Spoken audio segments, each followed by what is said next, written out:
You get the thumbs up. All right. Here today. Why don't you tell me your name? And Joshua Flowers. Where are you from, Josh? Right here in Savannah. Tell me about, where did you grow up? Out towards Burnside Islands, called Montgomery area. It's nice, quiet, peaceful. All right. Tell me about a little bit about your teenage years. What were they like? Teenagers a little rough, but good. You know, I never really wanted for anything. I always had what I needed. Private school education. It was like every family. Every family has problems, and When did you graduate? Did not graduate. Actually, I dropped out of high school when I was 15. What year was that? 2001, I believe. Okay. I'm going to focus a little bit on 2003. Okay. Do you remember what you were doing in the spring, summer, winter of 2003? Not a whole lot, actually. I was partying, hanging out with friends, sleeping house to house. I had I guess you could call it falling out with my mother, which I always had a bed to lay in. I always had a roof over my head, but it was more of a teenage rebellious years type deal. Chose to take a different route. Now, I know during this time you went to work for Alderman Tony Thomas. Yes, I did. Can you tell me a little bit about how you met him? Buddy of mine I used to drink with, party with. He knew I was looking for some work, needed some cash flow, some alcohol, my drug addiction. And he introduced me to Tony because Tony had Windsor Hall. And Tony was doing some reconstruction, some demolition work, stuff like that. And went and met him, and Tony offered me the job, and I took it. Okay. Now, how long did you work with him, and what did you do for him? Worked with him roughly 7-8 months. I started out just doing light remodeling, light painting at Windsor Hall. The campaign was starting. He was running for election at that time, so he and I went around town posting signs for the election. Just standard things that any person running in politics would do before an election. Okay, now how did he pay you at this time? Was it weekly, bi-weekly? It was kind of by the job, sometimes weekly. At the time, he told me he had his wages garnished, and the only job he had was with the city at the time. Do you know why his wages were garnished? I'm not completely positive on that one, and I don't want to make any speculations. Okay. While you were working for him, were you still continuing to drink and carry on and that kind of stuff? I was. Actually, there was. It started out as just a owner, co-worker type, or an employee type deal. It evolved into something different later. When you work with somebody every day, you can kind of become friends. And we gradually became friends, and actually quickly became friends. And then, going out to dinner, stuff like that. And then the wages started changing. It was. So was he ever prompt in paying you, like every week he'd pay you or not? Well, sometimes it was by the job. It could be daily. It could be, if he needed a couple bucks, he'd give it to me, or it could be, okay, I'll pay you, Thursday when I get my check. Okay. I believe it was like twice a month on a Thursday. I knew I was getting paid at least that day. The wages changed throughout the time. He knew. How'd they change? Well, he knew I had an alcohol problem, and he knew I had a drug addiction. And it started becoming less money and more of, well, let's go out, let's go have a few drinks, and then it became, let's go have a few drinks, and instead of me giving you cash this week, let's get some cocaine and we'll party, we'll hang out. Now, did he use the cocaine and drink with you? Yes. Yeah, he knew you were underage. Absolutely. There was no way of getting around it. He had offered to try to help me get a job in the city, but when he finally realized I was 17 and I wasn't even eligible to work for the city, that kind of went to the wayside. He was trying to get me a job anywhere in the city just for a steady paycheck, some security. Mm-hmm. So now that you said he'd take you out, where would he take you? Oh, we went Club One, Blaine's, when Blaine's was still around, Chuck's. Those were the main places. Sometimes we go to the warehouse, things like that. I know we went out to eat one time at the bistro, Locos. Now, you named several bars in there. When he'd take you into these bars, was there drinking involved with that? Absolutely. So that even when we went to a restaurant, there was alcohol involved. there was constantly drinking involved, whether it be on his end and my end or just my end. There was never any questions asked. As we walked in, whether we paid for our meals or not, or our drinks or not, just automatically I would have a cocktail. So sometimes you even just got the meals provided free. Provided, yeah. And the alcohol too. And the alcohol. Now, you said that you guys really became close. Tell me a little bit about your relationship. Like I said, working day to day with somebody, you kind of learn the ins and outs of both people. Tony knew where I was at the time. I was in a place where, I wasn't living house to house, but it was, if I went and partied, I'd stay there. And I partied every night. Sunday to Sunday, I was just partying. And when it worked for him, it was I kind of slowed down a little bit, but it got to the point where it was like, I need a place to stay tonight. I don't want to go home.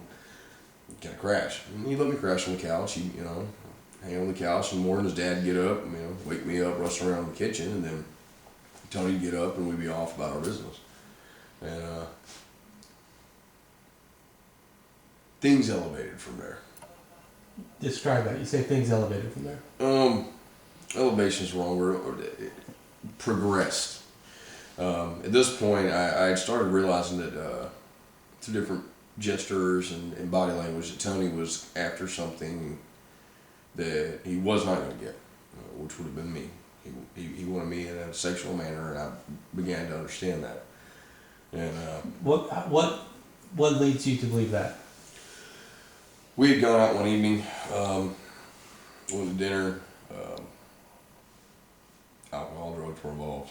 I went to the house and I crashed on the couch. And I woke up. He was performing oral sex on me, and once I was able to become coherent enough to know exactly what was going on and what was happening, pushed him away. No, I don't do this. This is not me. How old were you at the time? 17. You're 17. Yes, sir. Now, did he kind of just leap right to that, or was there anything else that he ever did? Yeah, just very flirtatious body language. I knew it would have come to this point. City council meetings I would go to once a month with him, or once every other week. I can't recall exactly, but we would go to these council meetings, and I'd be sitting off to the side and out of frame for the cameras and stuff like that, and he would just look over at me, kind of draw a little heart, and that's when I started realizing, okay, I'm a hustler. I'm trying to provide what I need for me. I've got to hustle this guy because he's trying to hustle me for something he wants. So basically, I was a hustler hustling a hustler, and in the long run, he got what he wanted. Okay, now after this first time, we say he, performed oral sex on you. Yes. Did you leave? I did not. At that point in my life, I was just a kid. I didn't know any better. I still had my addictions, and I knew that my addictions, alcohol and drugs, I knew he would feed my addictions. And I did not, my addictions were running me at that time. And I did not want to take a chance on bringing myself to a place where I didn't have anybody to fuel this for me. So. Well, you mentioned like city council and going down there with him. You've mentioned bars. Did he ever take you anyplace else? Out in the public with him? Out in the public, private? yes. Where at? Yes, well, privately, I guess you would say private. Most of the city council members were there. We went to Ed and Jackson's home. It was just before elections, and they were all getting together as a group. So this would have been the fall? This would have been, yeah. Was it before or after the election, do you recall? It was before the election. It was October, late October, early November. Okay. And where was this at? At Ed and Jackson's home. I believe since then the house had burned down. I had heard something about that from a friend of mine from a while back. What'd you do when you were at her house? We all hung out. She had, snack trays out, things like that, eating. Everybody was talking, having a good time, and she had a little roller cart. Well, I guess you'd call it a liquor cart, drink cart. And she asked me if I wanted something to drink. Absolutely. And she's like, "What do you want?" And I looked over there, and I had never tried gin before. And I wanted it, why not? So it was a gin and tonic. Beef eater gin, first time I'd ever had it, and just something different. And she brought it to me, and we continued our evening. Had several cocktails and talked with some of the people that were there. Do you recall who was there? Off the top of my head, I believe I know Ellis Cook was there. I believe Clifford Jones was there with his wife. I don't want to be positive on anybody else because it's been 10, 11 years. It was a while back. And, I don't want to put anybody out there that I'm not positive was there. All right, now, you talked about this, and I'd like you to kind of clarify this before. I know you shared this with me before.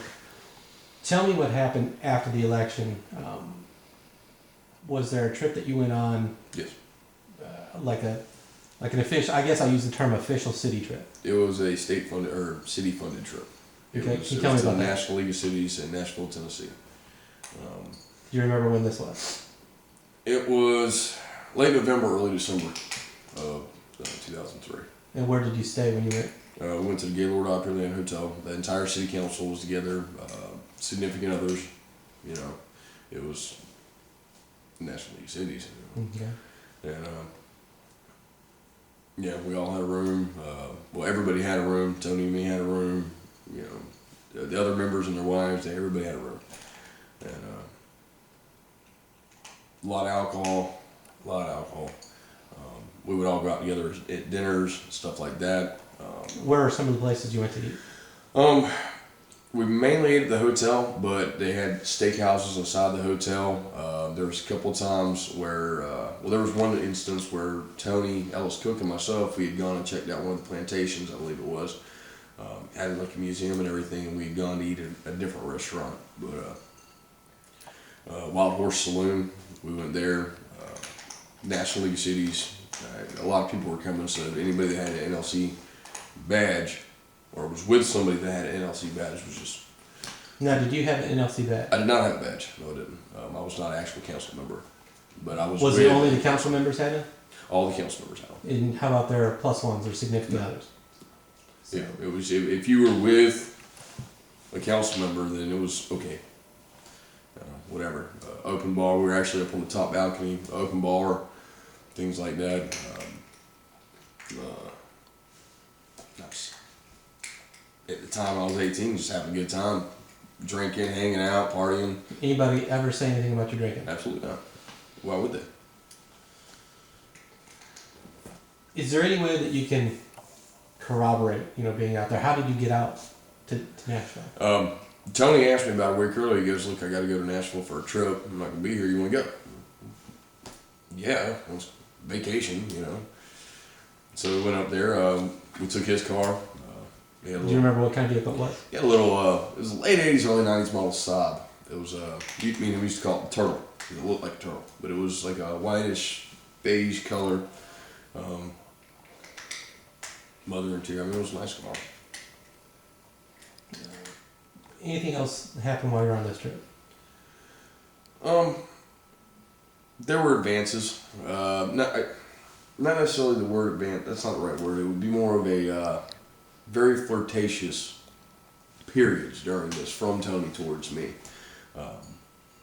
Not going into detail about it, but I mean, he was making it more and more apparent that he wanted more than just a friendship. Mm-hmm. And I was trying in my way, because I'm sitting here trying to hustle this guy, I was trying to make it apparent to him that, okay, it's not going to happen, but I'll flirt back with you, but everything's going to be at a distance. Yeah, that's all I got to say about that.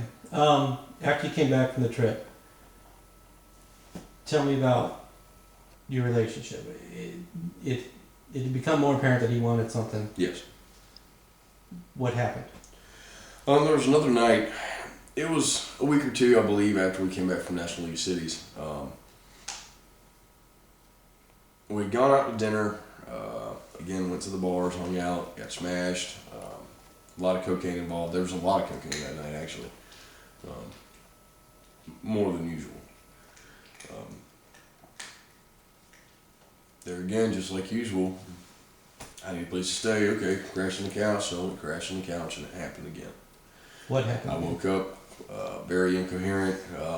I mean, still completely wasted from the alcohol and the drugs, and he was performing oral sex on me. And it took me a very long time to even be able to function, to get him away from me. And told him, I told you not to do that. I don't want that. Stop. Don't do it again. Mm-hmm. You know, I was very firm with him this time, as best I could be, considering I was still under the influence. And I figured that would have got the message across. Did it? No. What happened? A couple days later, we were working. We got done working at Winter Hall for the day. We'd actually been in talking about he was wanting to fill in the swimming pool and everything, do away with it. He was talking about opening a skate park at the time, which he since has. You know, I've been in and out of town a lot, so I got to kind of get bits and pieces here from different people. And he had opened up a skate park and everything, but we walked in the door, and he, not angrily, not being aggravated or anything, he just put his arm on my shoulder, which, you know, naturally I'm gonna turn around like, okay, what's up? And then he grabbed my crotch, and natural reaction for me, I'd had enough. I was done. Were you sober at the time? I was completely sober at the time. To your recollection, is this the first time you'd ever made an advance like this while you were sober? Yes, this is the first time. Yeah. It did a strong advance that this. Other than the flirtation? Yeah, other than the flirtations, yes. And he reached around, he grabbed my crotch, and that was it. I was done. Naturally, I pushed him away. I punched him a couple of times, and that was it. I left. I took off walking. He did not come after me. He did not try to follow me. I went to my mother's house, and the next morning, she drove me back over there. Tony had taken all the clothes that I had over there, which wasn't much. I think a couple pairs of jeans, shorts, and a t-shirt or two. Threw it all in a trash bag, and here you go. Slammed the door, and off I went. Now, let me ask you, did you tell anybody what had happened? I kind of told my mom, but I hadn't. It was kind of a realization for me that I let things go to a point that I didn't need to. Why didn't you go to the police at this time? I was a kid. I was 17 years old. I mean, most people don't consider it a kid, but I was still a kid. I was scared. But you were 18 by the time this happened. Yeah, by the time this happened, but you're scared. I mean, I'm dealing with a politician. I'm dealing with what I believe at the time was a powerful man. I didn't want any retaliation. I just wanted to go about my way and leave him be because I did not want any problems. Had he told you about anything about his past that might have, led you to believe something? Well, I thought he was a dangerous guy. He had told me that, he was what way? Former Army Ranger, which I know they're hand-to-hand combat, Delta Force. He told you he was in the Army Rangers? Yes. And he told you he was in the Delta Force? Yes, he said he was one of their most elite killers. And Did he ever offer you anything to show this, or? No. Just told you? Just verbal. I mean, I never saw any badges, no uniform, no pendants, anything. Mm-hmm. But, I mean, there again, I'm going to take his word for it. So, and that's a scary thought, especially, being as young as I was. I don't need to irritate this guy. Okay. So, here we are now. That was then. Yeah. You kept your silence for a long time. Yeah. What brought you to the point now where you're willing to come forward? What do you hope to gain from this? Nothing. I've since become a father. I've got 2 little girls. I've got a stepson, and the way that those events have affected me, my relationships, my life, me. Mm-hmm. I know of 2 other people he did this to, and I can't confirm any more than that. Okay, what 2 other people? I'd rather not say who they are. This is a hard enough situation for me to deal with, but it needs to be done. It's not my place to put them out there too. If they want to come forward and talk about what happened to them, that's on them. And anybody else that this has happened to, that's on them. You know, statute of limitations has run out on me. I have nothing to gain from this, and I don't want to gain anything other than the fact that there's kids out there and they don't need this to happen to them. You mentioned the statute of limitations has run out. How do you know this? I went to the Special Victims Unit, Sex Crimes Unit, the downtown precinct, and I talked to one of the detectives. And I sat down and I explained to him exactly what had happened, and same thing I'm telling you now. And he says, "There's, I'm sorry for what happened to you. There's nothing we can do. The statute of limitations has run out. There's nothing you can do." So, you have. What about civilly? Nothing. Nothing. There's no lawsuits. There's nothing legally I can do to him, and financially, I don't want a financial gain out of this. I don't want anything out of this. Legally, there's nothing I can do to stop this man from doing what he does. Then I believe it still goes on. you still think it continues to this day? There's no reason. Why would he stop? I mean, I know of 2 other people it happened to. I would have been the 3rd person that it happened to. Why would he stop there? So. You're talking about your family. You're Yeah. talking about being a father. Yes, sir. Go ahead and just, I'm still trying to wrap my mind around it. Everybody's going to ask the same question. Mm-hmm. You've got to have an angle. Right. Is there anything that, here's your chance to kind of unload this, get it, explain to me so I can understand, maybe. You're putting yourself at risk. I mean, he could try and come after you, Right. but yet you have nothing to gain. Right. Why? Why are you doing this? My wife and I have had some marital problems, and me and her sat down and I said, well, maybe I need to go see counseling. I think it would help. Let's try to do this and make this work so that we work. And I've sat down and I've talked to the counselor, and just like with any good counselor, he started, all right, how were you when you were a kid, how were you coming up as a teenager, and you go through all these timelines, and we came to this, and it's something that he saw that has really affected my being. And I told him that I wanted this. I wanted people to know what Tony has done, and may very well still be doing. And it's bothered me in a way now, being a father, being a husband, that I want him to stop. I want him to stop. The counselor told me, he goes, you've talked to certain people, names, but you've talked to certain people, you've been involved with people, and they feel the same way, I feel the same way, so maybe the best way you need to do this is talk about it. And instead of just sitting there on the couch talking to a counselor about it, I might as well tell everybody. That's the best way to get it off my chest, to get it off me, and to possibly make it to where this gentleman does not do this to anybody else. That would be the best feeling in the world, just to know that he's stopped. All